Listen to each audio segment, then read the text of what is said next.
been issued by the civil authorities. Please stand by for further instructions.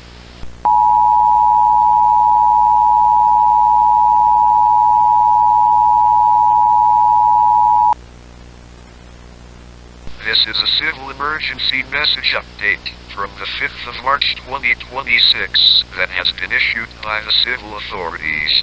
Please listen to this following message as it might save your life. We have some updates regarding the dimension, the entity and the individuals that were teleported to this dimension. The research team that was sent by the Department of Paranormal Anomalies research into the fourth dimension has returned. The research team had managed to rescue around 15 individuals that went missing around the time when the entity has appeared. However, more people are still going missing.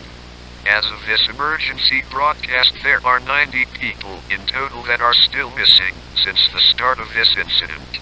We are still unsure as to how people actually came back on their own or how much time does it take to be taken back to the real world from the fourth dimension.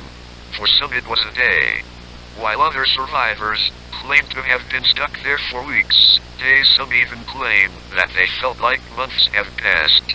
The DOPAR believes that time works completely different in the now called fourth dimension. The 15 survivors that DOPAR researchers managed to rescue began acting strange. As of now, the DOPAR hasn't shared with us as to what happened to the 15 survivors. Stay tuned. This is all for now. Thank you for your time and have a nice evening.